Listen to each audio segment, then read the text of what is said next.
Hola, ¿cómo están? Buenas noches. Estamos iniciando nuestra segunda clase de la asignatura Filosofía de la Ciencia 1, correspondiente a la carrera de Tecnicatura Superior en Análisis de Sistema de primer año del Instituto Dr. Facundo Subiría de la ciudad de Salta. Y este título que coloqué aquí no es casualidad ni tampoco es arbitrario, sino que tiene que ver justamente con los tiempos que estamos atravesando. Como todos y todas ustedes sabrán, la pandemia del COVID-19 es eminentemente una pandemia global y es por eso que coloqué acá filosofía en tiempos de pandemia global. Bien, la idea un poco de esta clase es repasar y retomar algunos de los aspectos y de los tópicos generales que hicimos el lunes anterior y que tiene que ver con presentar cuáles son los principales problemas, interrogantes, objeto de estudio y debates que hay respecto a esto que se ha denominado filosofía de la ciencia, que como dijimos no es la filosofía en sí mismo, bueno, que si bien Heidegger diría todo es filosofía, el ser desde el mismo hecho de existir ya está filosofando. No obstante, lo que vamos a entender por filosofía de la ciencia es como una rama de la filosofía en general. ¿Y cómo definimos entonces a la filosofía? Bueno, acá es un gran problema, un gran debate, pero para que ustedes puedan tener una definición aproximativa o genérica, vamos a definir a la filosofía como el estudio de la totalidad. ¿La totalidad de qué? La totalidad del ente, o el ente en la totalidad. La filosofía como el conocimiento más profundo, van a decir algunos autores, es decir, la filosofía como aquel conocimiento que se va a preguntar por el sentido más profundo de todas las cosas de la totalidad del ente, ¿no? Eh, de esta manera, la filosofía como estudio de la totalidad se van a desprender diferentes ramas, ¿no?, de la misma filosofía. En este caso, nosotros vamos a concentrar nuestro estudio en lo que se va a denominar la filosofía de la ciencia, ¿no? Es decir, aquel estudio desde un punto de vista filosófico de la ciencia como práctica, no como acumulación de saberes, ni como acumulación de conocimientos, ni de lógica, ni de reglas, ni de metodología, sino más bien como práctica. ¿Y como práctica qué? Como práctica social, como práctica cultural, como práctica histórica. Y acá me estoy haciendo referencia a un autor, uno de los referentes de la filosofía de las ciencias, que es Kuhn, ¿no? Que justamente Kuhn va a ser uno de los primeros autores en definir a la ciencia o problematizar la ciencia e ir más allá, mejor dicho, ir más allá de entender la ciencia como una mera acumulación de conocimientos y de saberes, sino más bien que Kuhn introduce lo que va a ser la pretensión por un acercamiento a la ciencia real. ¿Y qué es esto que él denomina la ciencia real? Es justamente el contexto o entender a la ciencia como una práctica social hecha por personas, por humanos, y por lo tanto, al ser una práctica social, es histórica. ¿Qué quiere decir que la ciencia sea histórica? Que los diferentes paradigmas, teorías, metodologías, planteos, grandes teorías, tienen un contexto histórico en el cual surgieron. No solamente un contexto o una estructura social y económica que van a estar condicionando explícita o implícitamente los planteos de estos científicos, sino más bien los actores, es decir, el científico o la científica, en el sentido de que a qué grupos de poder o a qué realidad o en qué realidad, mejor dicho, están insertos, ¿no? Es decir, que en términos, en resumen, lo que Kuhn introduciría es justamente el contexto histórico de producción de los grandes paradigmas científicos. Y en este sentido, darle contexto a los grandes paradigmas científicos, de alguna manera también significa poder dotarlo de alcance, es decir, cuestionar cuáles son las posibilidades que tiene, por ejemplo, un paradigma o una teoría que ha sido fundada a mitad del siglo XX o a finales del siglo XIX para explicar realidades del siglo XXI. Esto no quiere decir que no sirva, ¿no? Pero sí, de alguna manera, entender que cada uno de los paradigmas o que cada una de las teorías científicas tienen un contexto de producción, una realidad o un presente mismo en el cual surgieron y un contexto en el cual surgieron, ¿no? Es por eso que esto nos va a llevar a nosotros a comprender a lo largo del programa a la ciencia, entonces, como práctica dinámica, social, por lo tanto histórica, sumida en permanentes reconfiguraciones, ¿no? Y acá otro elemento importante que tenemos que tener en cuenta es que la ciencia no es estática, para nada es estática, ¿no? Todo aquel conocimiento que se considere científico y que ya más adelante vamos a poder problematizar hasta qué punto lo científico es el saber verdaderamente universal y cuándo y por qué se constituyó o lo constituyeron o así se quiso constituir la ciencia, ¿no? Entonces, más allá de eso, entonces la ciencia está en constante reconfiguración, ¿no? Y acá, por eso, bueno, esto que decíamos anteriormente, comprender o entender el contexto de producción de los grandes paradigmas, ¿sí? Eh, Si bien nosotros acá estamos haciendo la unidad uno, estamos abordando la unidad uno, y que tiene que ver con todos los elementos que hacen justamente a la filosofía de la ciencia como su objeto, la conformación como disciplina, ¿cuál es el objeto de estudio de la ciencia? Por ahora vamos a decir que es el conocimiento, el saber, ¿no? Es por eso que en esta clase vamos a abordar justamente cuáles son o qué se entiende por el saber. Pero antes de avanzar a eso, y me quedo con esto, justamente con el contexto, ¿no? El contexto de producción de los grandes paradigmas científicos. eh, Grandes paradigmas científicos sería, por ejemplo, los metarrelatos, ¿no? Voy a hablar de las ciencias sociales, que por ahí es donde más conocimiento dispongo. Los metarrelatos tales como el marxismo, por ejemplo, los metarrelatos tales como la historia presentada como una acumulación de hechos que están destinados a ir hacia un futuro predeterminado, una línea, o mejor dicho, para resumir esa idea de ciencia teleológica, es decir, que tiene una línea, tiene una dirección, ¿no? Y por ende tiene una certidumbre. Esa va a ser el modo de hacer ciencia del siglo XX, que por supuesto lo vamos a profundizar cuando empecemos a ver por qué se comienzan a cuestionar esos grandes paradigmas, esos grandes metarrelatos que tienen como finalidad un destino, ¿no?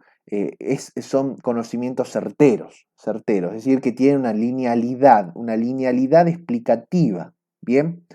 Eh, a mitad del siglo, bueno, mejor dicho, a finales del siglo XX, hay un contexto histórico que lleva justamente a cuestionar esos grandes paradigmas de la ciencia en general y por supuesto que ahí entrarían todas las otras especializaciones científicas. De hecho, les voy anticipando que uno de los elementos sí, bueno, uno del utillaje teórico y metodológico que va a impulsar ese revisionismo, ese cuestionamiento a los grandes paradigmas, viene justamente dada de la cibernética, de la ciencia de la informática, del análisis de redes y esas cosas. ¿Qué es lo que se va a cuestionar justamente acá en el siglo XX? Es la idea de certeza del tiempo, ¿no? De pronto, con todas las transformaciones, incluyendo las transformaciones tecnológicas y digitales que vamos a empezar a ver a partir de la década de los 90 y con un proceso de hiperglobalización, una economía de la información y del conocimiento incrementándose de modo vertiginoso, eso nos llevó a cuestionar la certidumbre del tiempo sumado a la caída del socialismo real, con la caída del muro de Berlín en 1989, las constantes crisis, la crisis del 2000, la crisis del 2007, la crisis del 2010, que han sido crisis financieras, el constante aumento de la desigualdad, de la pobreza a nivel global, de alguna manera empezaron a ver dos cosas. Uno tiene que ver con que muchas de las líneas explicativas de índole lineales no daban cuenta de algunos fenómenos, si se quiere llamar, recientes, y por otra parte que la mayoría de estos problemas son problemas globales. Pensemos en la pandemia pensemos en la pandemia del COVID-19, que es justamente un problema global y por ende, como dice Salomon Bauman, necesitamos soluciones globales, ¿no? No me cabe duda a mí que a partir de acá iniciaremos una nueva era, así que a estar atento. Y de pronto, entonces, con el cuestionamiento de estos grandes paradigmas, bien, la certeza va a ser desplazada por la incertidumbre. La incertidumbre, que está totalmente relacionada con este cuestionamiento al tiempo lineal, ¿no? La incertidumbre lleva a replantear muchos elementos de los grandes paradigmas científicos. Y la incertidumbre se va a constituir justamente como un método. Pero entonces, decimos que la filosofía de la ciencia va a tener un principal objeto de estudio que es justamente el conocimiento científico.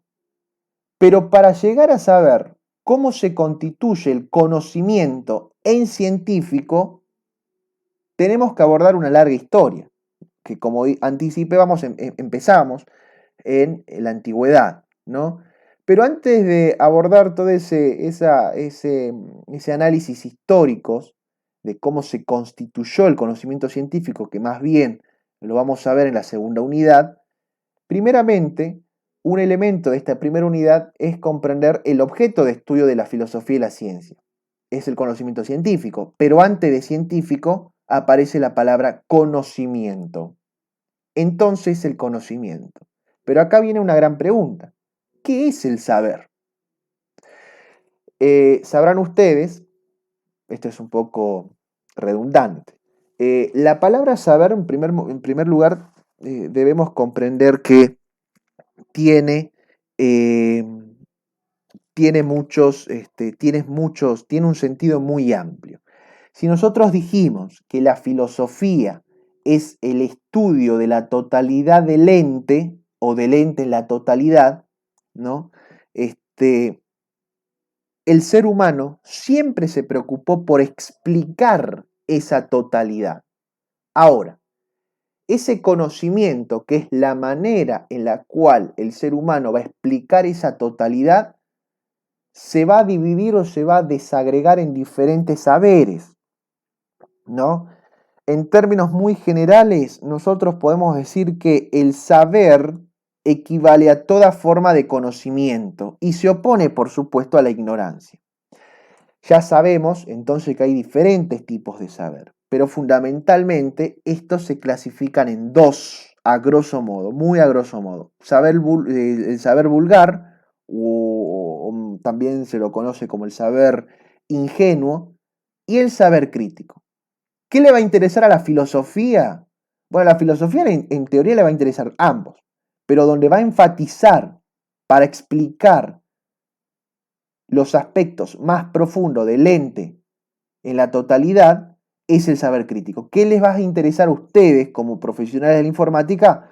Más allá del saber ingenuo, del sentido común, por supuesto que todas sus teorías, todas sus actuaciones en el campo profesional parten del saber crítico, que ahora vamos a describir rápidamente qué es.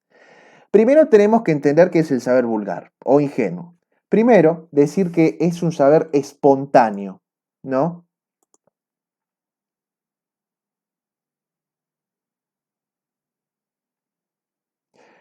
El saber espontáneo es decir que se acumula sin que nos demos cuenta. Los vamos adquiriendo. Lo adquirimos. ¿Y de dónde lo adquirimos? Bueno, lo adquirimos de la experiencia cotidiana, de la práctica como actores sumidos en una sociedad, en la complejidad de las tramas relacionales que vamos estableciendo a lo largo de nuestra trayectoria de vida en una determinada sociedad. Y es por eso que la segunda característica de este conocimiento, que es vulgar, vulgar no en el sentido insultando despectivamente, sino que es una manera de llamarlo, mejor lo voy a llamar ingenuo, ¿no? Aparte de espontáneo, aparte que es acumulativo a partir de la experiencia cotidiana, se trata de un conocimiento socialmente determinado, ¿no? Y acá aparece una cuestión importante, que el conocimiento ingenuo no puede constituirse en un conocimiento global en algunos elementos. ¿Por qué? Porque se lo comparte en tanto se forma parte de una comunidad dada. Es decir, que los conocimientos o saberes cotidianos de sentido común, si bien encontramos algunos que son globales, como por ejemplo que si tocamos el fuego nos quemamos, hay otros que no, hay otros que va a depender de la comunidad dada y por el solo hecho de pertenecer a ella. Repito esto. Entonces, el saber vulgar es espontáneo, se adquiere de la experiencia cotidiana, de la relación que establecemos con los otros o las otras, es decir, los actores sociales, pero también con el medio natural. Entonces se adquiere a partir de la experiencia cotidiana, tanto con el medio natural, pero también con el medio social. O mejor dicho, primero con el medio social y después con el medio natural, o bien equilibradamente los dos interactuando, ¿no? Perdón. Y acá podemos plantear ejemplos. De hecho, la actividad que yo les propongo es plantear ejemplos tanto de saber cotidiano como de saber crítico. Bueno, se trata de un conocimiento socialmente determinado, nuestro desenvolvimiento en esa sociedad es lo que de alguna manera nos va a ir permitiendo acumular ese saber. Y se lo comparte tanto, bueno, esto que decíamos, ¿no? En una comunidad dada y por el solo hecho de pertenecer a ella. Y por lo mismo que es espontáneo, está dominado por la sociedad respectiva y las pautas que en ellas rigen. Es decir que acá ya entraríamos en una cuestión de lo que es el ethos de una sociedad, que lo vamos a ver cuando nos encontremos en ética. Pero rápidamente yo le voy a ir anticipando que el ethos de una sociedad son todas aquellas normas, costumbres, tradiciones, tanto individuales pero también sociales, que forman parte, valga la redundancia, de una determinada sociedad. En todo caso, para poder sintetizarlo, vendría a ser todos aquellos elementos que hacen que una sociedad tenga cierta mentalidad y no otra, ¿no? Es lo que es el ethos. Y por ende la ética, me recontra remil anticipo lo que vamos a ver el año que viene, vendría a estudiar la tematización del ethos. ¿Por qué una determinada sociedad establece ciertas normas y por qué no otras, ¿no? Eso también, esas pautas, esas normas, esas costumbres, esa tradición de una sociedad va a ir moldeando el conocimiento espontáneo, que es el sentido común. Otra característica importante del sentido común es que se rige mucho por la subjetividad del actor, ¿no? Está cargado mucho de sentimentalismo o de emoción. Y entonces, si dijimos que a la filosofía de la ciencia le interesa estudiar el conocimiento científico, está claro que el conocimiento ingenuo no es que queda desplazado, sino más bien que lo vamos a tomar solo de manera secundaria. Lo que nos va a interesar entonces es el saber crítico, ¿sí?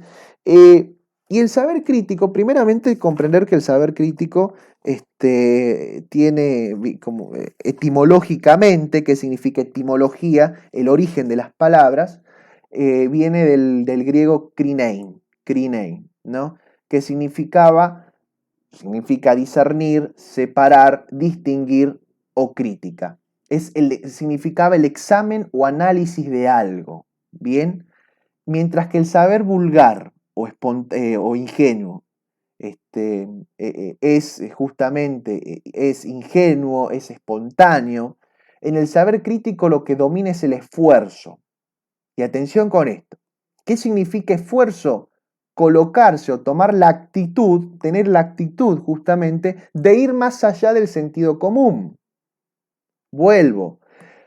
El primer punto para poder tener este tan ansiado pensamiento crítico. Y digo tan ansiado porque en los colegas y las colegas del nivel secundario, superior y universitario constantemente aparecen en sus planificaciones y programas lograr un pensamiento crítico. Pero ahora, ¿qué es efectivamente un pensamiento crítico? Y acá un punto interesante, que para lograr el pensamiento crítico tenemos que tener actitud. O sea que la actitud solo y únicamente dependería de nosotros.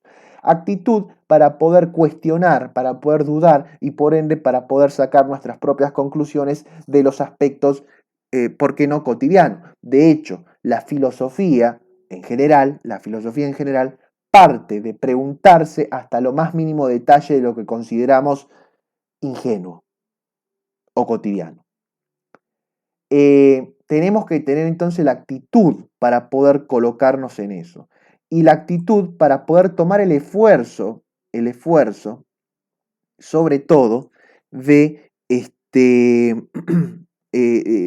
esforzarnos conscientemente para asumir una postura y sobre todo ser capaz de mantenerla, ¿no? Porque en el pensamiento, en el saber crítico vamos tomando justamente postura. Eh, Mientras que en el saber vulgar, la mayor parte de la mayor parte de justamente de de los saberes que vamos construyendo se dan espontáneamente por el sentido común, hay una característica que es fundamental del saber crítico, que es el método. El saber crítico tiene un método, es decir, un procedimiento convenientemente elaborados en el cual se siguen determinadas reglas o leyes para llegar a un resultado final. ¿Cuál es ese resultado final? El conocimiento crítico, la ciencia, el conocimiento científico. Bien, ¿quién es el gran padre del método científico? Que por supuesto el método lo vamos a ver, es René Descartes, filósofo renacentista, filósofo de mediados del siglo, de inicio del siglo XVI, ¿no? El método científico. Yo parto de una duda, fíjense que acá este logo no es excepcional, yo parto de una duda, de un punto, de un sentido común, pero para no quedarme con ese sentido común, siguiendo un método, siguiendo reglas, siguiendo el procedimiento, las normas, puedo llegar a un resultado. Y ese resultado es el conocimiento científico. Ahora, ese conocimiento científico, por supuesto que es puesto en duda. Ahora, no es puesto en duda en el sentido de que no exista, sino es puesto en duda en el sentido de va a ser puesto en duda por otros pares. A ver, si yo escribo, si yo investigo sobre una determinada aplicación de software, si yo quiero publicar en una revista académica, otra característica del saber crítico científico es la publicación, compartir ese saber en revistas académicas especializadas. Entonces yo de pronto invento una nueva aplicación para el celular la laptop ese procedimiento que a mí me llevó a crear ese programa, lo publico en una revista. Ahora no es que me lo van a publicar así nomás. Pasa por lo que Pierre Bourdieu, un sociólogo, llama como la vigilancia epistemológica, es decir, que el conocimiento científico es puesto en duda y se lo verifica por nuestros propios pares, ¿no? Es decir, que yo logro el resultado, pero quienes lo verifican son otros pares científicos. Bien, y acá yo esto lo puse simplemente por estas dos características para problematizar y para dejar un poco la duda. La otra característica del conocimiento crítico es que siempre predomina la organización, la ordenación y la articulación. Nosotros decíamos, y domina la objetividad. Bien, atención con eso, porque nosotros decíamos que esas características, la ordenación, la articulación, la relación estrictamente lógica, sistemática, organizado, el todo organizado con las partes y las partes sujetas al todo, es algo muy característico de estos grandes paradigmas que dominaron el quehacer científico por más de 300 años, pero que hoy son cuestionados. Entonces, nos vamos a quedar con estos dos puntos, atentos, pero los vamos a tomar justamente para ver cómo y por qué cambian. ¿Por qué la certeza? Porque claro, la objetividad, las relaciones estrictamente lógicas, la articulación sistemática y organizado, lo organizado da cuenta de la certeza. Y si hay algo que yo hoy, en el siglo XXI, y con todo lo que está ocurriendo, no tengo, es certeza. Hoy nadie tiene certeza de nada. Y por ende, la ciencia ya no parte de la certeza, sino todo lo contrario. Hoy es justamente la incertidumbre lo que guía a los actores, ¿no? Pero eso vamos a ver con más detalle. Lo que quiero que quede claro acá es el saber crítico y la diferencia entre el saber crítico y el saber vulgar. Y la filosofía va a tomar partido por algunos de los dos, por supuesto. La filosofía en general va a partir como un conocimiento crítico, ¿no? Dijimos que la filosofía se define justamente por la búsqueda del sentido más profundo que unifique la totalidad de las experiencias humanas. Pero ahora, toda la totalidad de esa experiencia tiene que ser explicada a partir de un conocimiento racional, crítico. Es por eso que Parménides, uno de los primeros filósofos, considerados justamente filósofos, se los considera así porque buscan explicar esa totalidad de las experiencias humanas a partir por primera vez de un saber que se aleje del saber mitológico, del saber religioso, del saber supersticioso, para empezar a plantear por primera vez un pensamiento crítico racional, ¿no? La filosofía, entonces, en ese sentido, es una ciencia crítica porque pone en cuestionamiento de un punto de vista racional y busca justificación racionalmente, valga la redundancia, a todo cuanto nos rodea.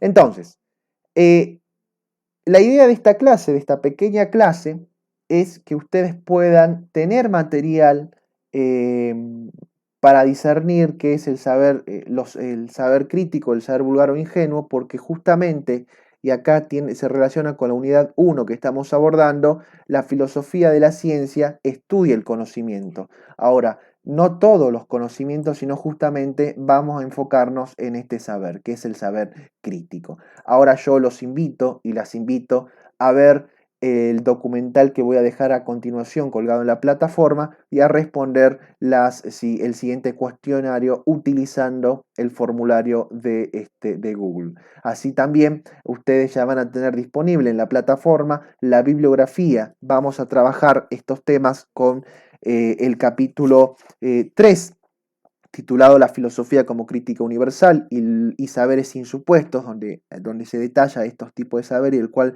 yo preparé la clase teórica junto a otras lecturas del autor Adolfo Carpio, cuyo libro se titula Principio de Filosofía, una introducción a su problemática.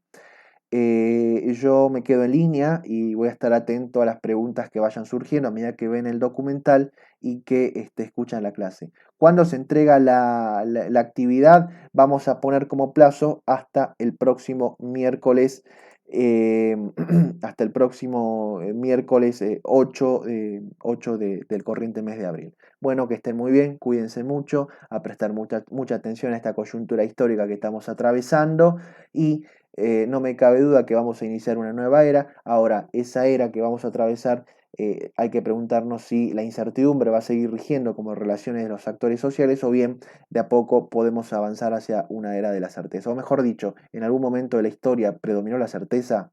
Bien, nos vemos en la próxima clase. Muchas gracias, que tengan buenas noches.